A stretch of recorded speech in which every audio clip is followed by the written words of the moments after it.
Hey YouTube, this is Ben Gussel. Sorry, I'm just kind of playing with the camera here a little bit. But of course, it's just a black. It's dark, so if this is upside down, it's not a big deal because you can't really see anything anyway. So, um, okay. Some of these thoughts are going too deep to sum up in one video. So it might wander quite a bit in the second one, but I just feel like I gotta get some more stuff off my chest here. I was talking about some of the qualities that one needs to go through, like some of the qualities and some of the experiences, feelings, and thoughts that one tends to go through before they write certain kinds of music. And I was mentioning things more like romantic feelings, also deep sadness. It's not limited to that stuff. Or extreme joy. It's often those kinds of things, but it's many other things as well.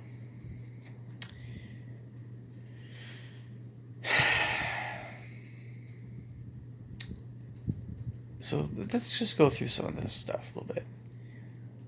It's not hard to write angry sounding music. It really isn't. We've all experienced anger on some level. And it's just a question of how angry you're feeling. It's a question of how angry you want the music to sound. But it's no mystery. You're generally talking about fortissimo or louder dynamics, a lot of accented notes, a lot of brass and percussion. If you're writing for orchestra, bigger ensembles, or you just really pounding music, right? It's loud and it's aggressive. And it's probably often involving like a minor kind of harmony, because augmented and diminished harmonies are different. Right? They're not quite as single-minded as it could be when someone's especially angry. And of course, if you play slower and quieter and more legato style, minor sounding music, that's going to lend itself more to sad emotions. If it's quicker, or even if it's not super quick, but it's very, very loud and accented, it's going to sound more angry. You can make it sound more bitter by increasing the dissonance, like a minor add 9, even in close voicing. It's really not hard to write. It's much harder to write music that's especially frightening. It definitely lends itself more to the avant-garde, and this is one of the purposes of the avant-garde, is to write music that's darker sounding, because it is by nature more harmonically dissonant, or it's more harmonically foreign. So it's all the exploration of all the different crazy chords and scales and things that we're less familiar with. That's the whole realm of the unknown and the scary stuff, right? The weird, all that stuff. So there's always those kinds of emotions, and then there's, but in terms of like it's funny if you combine romantic and sad and elated emotions with fear, and if you start getting a whole bunch of these emotions one after the other, or just whatever you're feeling is very, very strong feelings, right? You can do that. And by the way, Elgar is one of many composers that knows how to do that. It's kind of like when you're writing something like that, you're not always aware of every little mood that you're writing, but you know that what you're writing is super emotionally beefy.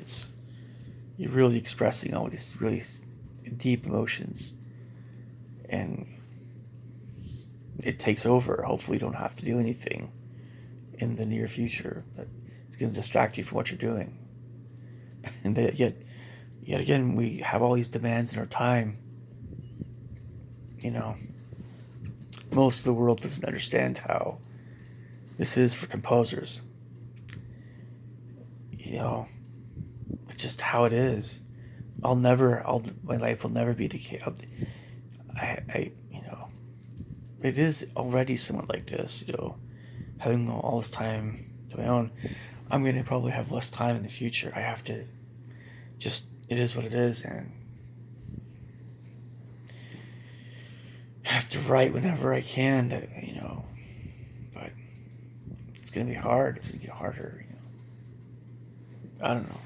On some level, it's just, I didn't want to talk about this so much, but it's just,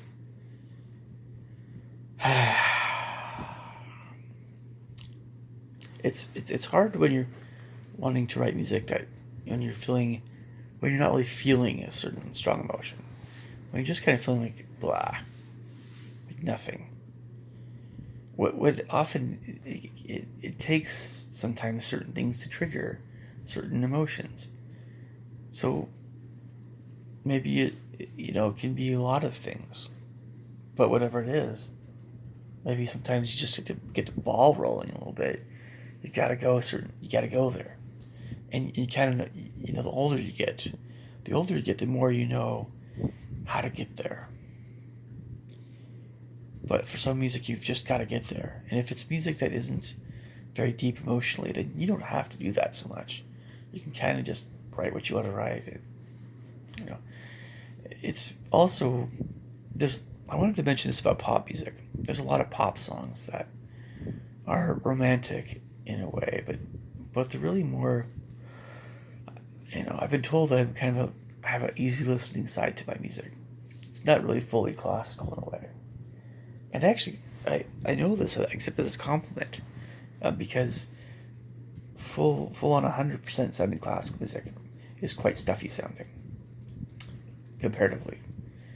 I'm really more fond of the late romantic stuff. It's more like movie themes anyway. And so I've always been that way, and so my music will reflect a lot of that, but it'll also reflect all my easy listening stuff. I really do like. It's more soft rock and, again, easy listening oriented. Movie themes, TV themes, and all that stuff. And the, more pop, funk, and big band pop stuff. It's all kind of easy listening stuff. And this is my style, right? This is how I write. This is my voice, part of my voice. And a lot of this is like what my grandparents were too. Both sides of my family, what they listened to. I have all these things in my genes. Right? I have my own personality, but so there's things like these extreme irrational fears, or these other moods that are out there, of course, that you can express via music. But certain moods are really going to be a little harder to express in music, or you will often feel like you having a tough time actually writing music that sounds like that kind of mood. And what I think is very effective to do is go to that movie, especially a movie, or go to that piece of music that kind of inspired that mood, and you just try to understand what's going on harmonically. You just try to understand it on a deeper level. Then you listen to something else. You watch something else that has that same, it's a similar kind of deal. And you'll see certain trends after a while, and you'll be like, if you have, perfect pitch, you can hear the harmonies, you can identify everything immediately. The more skilled you are that way, the faster it'll happen. So if you wanted to write something that was kind of weird, but also kind of emotional at the same time, so maybe like watching Alien with, I guess, what is it, Sigourney Weaver, and Alien has all the scary aliens, but it also has Sigourney Weaver. And let's say you had a little bit of a crush on Sigourney Weaver when she's younger, or you didn't want anything bad to happen to her in the movie. You wanted to be like her boyfriend or something like that, or you wanted whatever it was, you're like, oh, Sigourney here, and it was with lovey-dovey, right? And I realize I'm kind of talking to probably an older crowd at this point, because if you guys were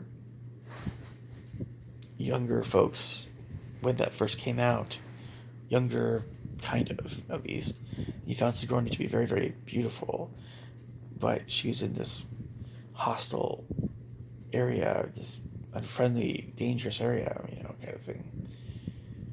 You know what kind of mood I'm talking about. It's obviously something amorous, but you're also reflecting the foreign qualities of the aliens that we're talking about. Talking about, you say the aliens are evil, okay, but they're also kind of weird.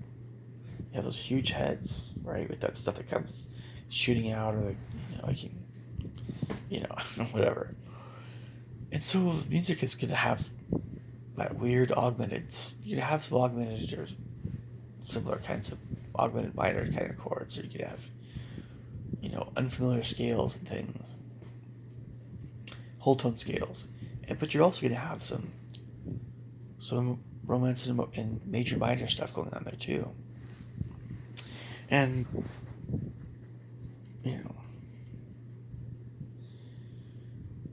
but I guess the thing is that you'll tend to write your best if what you're feeling when you're actually writing music is much more vivid, or it's stronger. The strength of that emotion will be a better indicator of you actually finishing that piece of music. I've had a hard time explaining this to people that don't write music from an emotional standpoint, primarily emotional standpoint, because it's like, this is the weirdest thing in the world too. This is a hard concept to fully explain in a way. I've known people that, in my opinion, are just dead inside. And these are people that have where they're often thought to be rather respectable, people. Folks, look, I just don't care. Nothing, I repeat, nothing is worth anything even remotely, it's just not even worth it to ever go here. It's never worth it to lose any degree of one's sensitivity about music and good and evil, and experiencing emotions and sensitivity of a person to feel these different feelings. Nothing is worth it. It's not worth it to lose any bit of that sensitivity due to being sinful and wicked, or becoming desensitized. It's not worth it. But this is something that is very common in the world, is to have people in this situation. How do you get out of it? Well, you try to live a more godly life. You try to repent fully. Isn't it funny how it comes back to spiritual stuff? Because we're talking about music here. We're not talking about something that's just inorganic, or it's not just, even the periodic table is spiritual in a way, but we're not talking about these lifeless kinds of things. Music has a life to it, but you can only say it has a life to it if you feel feelings when you hear music, different kinds of music, if that makes sense.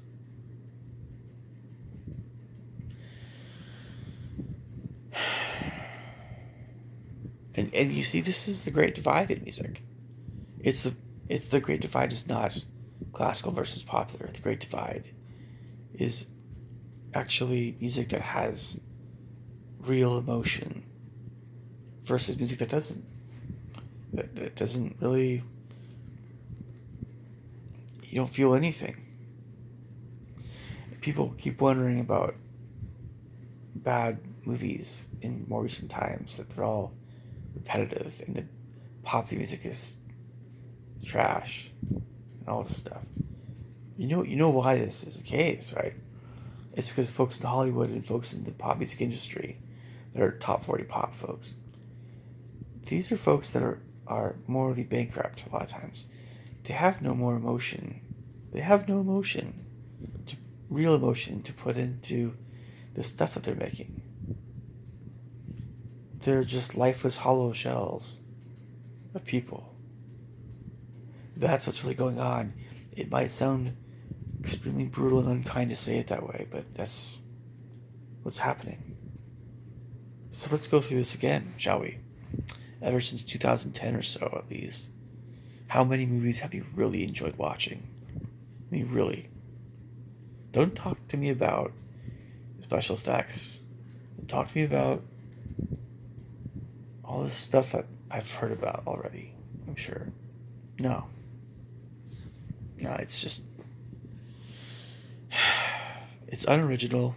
You know, you can probably find some gems for kids here and there, maybe, or good script writers. Or I'm not saying they don't exist. I'm just saying you have to really look for them.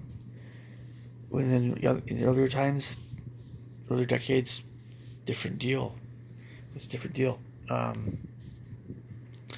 Pop music. It's a classic example of what's happening here. It's and I remember being in California. I remember being in Los Angeles. And there's a lot of good things and a lot of bad things about LA. There's a lot of bad things, especially. And, I mean, look, you have people talking about pedophiles, for one, in Hollywood. Not just Corey Feldman, but it's a lot of folks. Elijah Wood, and I don't know. And then you have all the adultery, womanizing, of course. And then you have the materialism. Just the materialism. If you're just talking about being unchaste and people being unchaste and people being greedy, just those two vices, LA is likely one of the worst places in the world in this regard. And being worldly, being caught up in the things of the world. How could these people create movies like Benji, The Hunted? It's impossible. It will feel lifeless. How could the people involved in these movies that are making these things say that they're trying to make things for families, or for anybody for that matter that's just trying to live a good life? How can it be considered wholesome, like this word is overused so many times? It's just a cheap attempt a lot of times. There are exceptions to this, right? There are exceptions.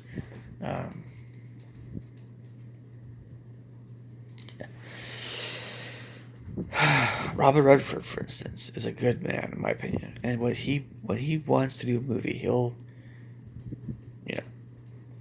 yeah, and there's a lot of emotion that he brings to the movies. It's not always these extreme emotions, but you want to see a movie with Robert Redford because, and I know he's older now, so he doesn't really do stuff anymore, but with his old stuff, The Natural, right? Sneakers. Just to name one of many, many different actors and actresses, and you wanted to see his stuff because he brought emotional content to what he was doing, but it's also very sincere in the case of Robert Redford. It was, he's a good actor, but it's also Christopher Reeve was the same way, When Christopher Reeve was portraying as being Superman, right? It's no joke. I'm sure felt great, amazing, awesome. Probably loved playing Superman. It was a wonderful feeling. I know it for sure. Of course. You can see it in his expressions. You can see it in his mood. It's helped him for the better his entire life. And if you that's Superman. If you look at Joker, Heath Ledger, look, you can talk about Jack Nicholson. Nicholson loved playing the Joker. But if you for months working on a project like that, and you're the villain. Right? It's fun to play villains. Oh, it is. And Tim Curry's played many villains, but it's like, well, what kind of energy do you get from playing a villain? Well, but you see what I'm saying? It's like, yeah, it's like, it's not something that buoys you up. It's not something that necessarily. It all depends on the nature of the villain you're playing, I suppose, but it's not. You're not going to feel that warm-hearted feeling. It has to be something else is substituting for that. In the case of Heath Ledger playing the Joker, it was, well, he was playing an absolute scumbag, and that's what he was going for. And when you portray an absolute scumbag, it's just hard. It's so hard. Because that's what he was after. He didn't want to show any humanity. That Nicholson knew what he was up against, and Nicholson was like, oh my gosh, man. That's what Nicholson did, by the way. And despite whatever you could say about Nicholson being unhinged and whatever, is that it's often kind of like this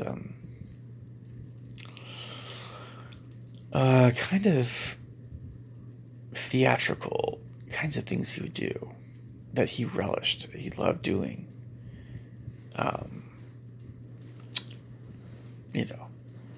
And so Jack Nicholson never really internally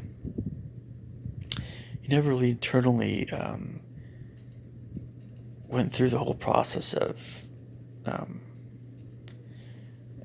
I don't know, like inhabiting the mind or the psyche of a particularly depraved individual, right? He didn't really go through that like Heath Ledger went through it. He kind of was more about being more of a comedian, to be honest. But being a comedian that also killed people, right? But the killing, he wasn't thinking about killing anybody. You kidding me, right? Nicholson? No. And that's how he approached it. That's how he was able to do what he did and still maintain his sanity. Because despite whatever moral flaws Nicholson has, he's not a demonic person. Are you kidding me? He has so much good in him, of course. We love Jack Nicholson. Temper and all, I know. He's a little bit arrogant, sure, but he's not demonic. So we're talking about some very emotional stuff here.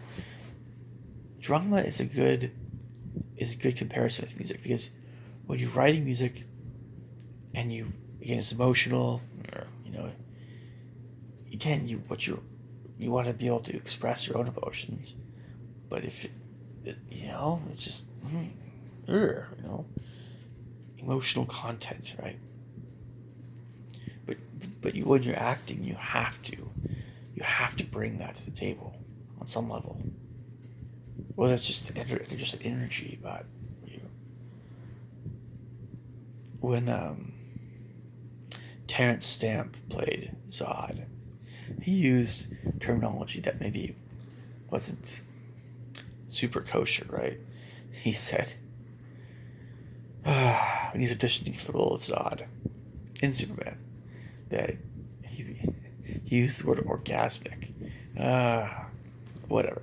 I know what he meant. What he meant was that he was just like,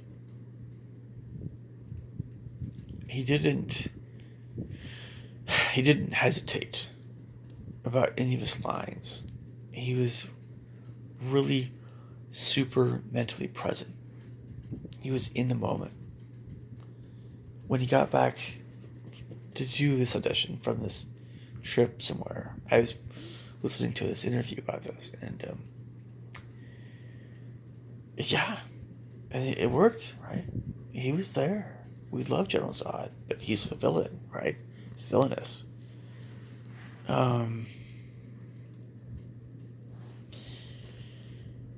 If you ask Gene Hackman, how did you play Lex Luthor? Well, Lex is a bad guy, but he's more the kind of bad guy that's interested in the big paycheck than he is um, actually hurting somebody. So, and Gene is really good at playing. How can I put this? Gene has a great um, kind of. I'm trying to think how again. I'm trying to think how to put this.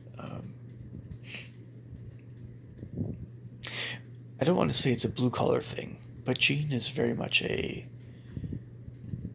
actor that can play a lot of everyman. If that makes sense. So kind of the common man element, but also kind of he has the marine side. He's a super tough. He'd be a super tough guy, but um, also the wheeler and dealer a little bit. R. Lee Ermey is an interesting comparison to Gene Hackman because they're both Marines guys, but both R. Lee Ermey and Gene Hackman can play wheeler and dealer guys very well. Salesmen, slick salesmen. Right? But again, it's like both these guys know what it requires to be emotionally present in what you're doing. It's the same deal with music. But when you're composing, nobody sees the emotions you're going through. They only hear it when you're performing, when someone's performing it. It's different but similar, So can you express angry music when you're playing like major harmony, very accented? If it's loud enough, it's accented. You can sound kind of aggressive, strident maybe, but especially it's a little bit chromatic. But you'll hear that with Shostakovich sometimes. It's chromatic and it's major, whatever, kind of major, minor, whatever. But it's a different kind of a mood perhaps than if it's all mostly minor and stuff, and really loud and really aggressive sounding accents. In the one case, if you're using major harmony, it's really loud and aggressive. It's going to sound, with a little bit of minor chromatic stuff, it's going to sound kind of harsh. Right? It's going to sound kind of maybe like a shouting contest or like a battle or something. If it's all minor, it's like, right? It's the dark side, something like that. I don't know. Yeah, I know you can hear the difference. We're doomed kind of thing, right? I don't know.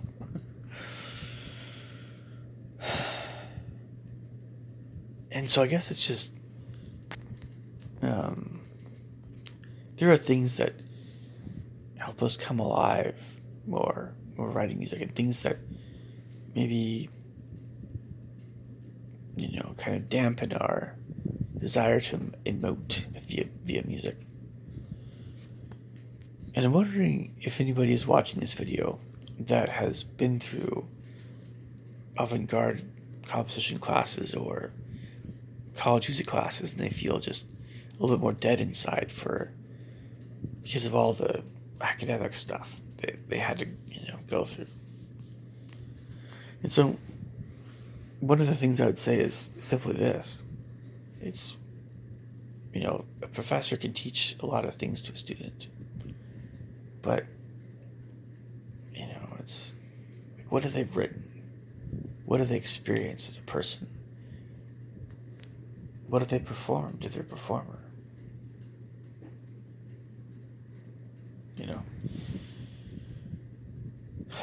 We look at the master's degree, or especially PhD, as this holy grail of musical ability. It's not. It can represent it somewhat, but it's not. No.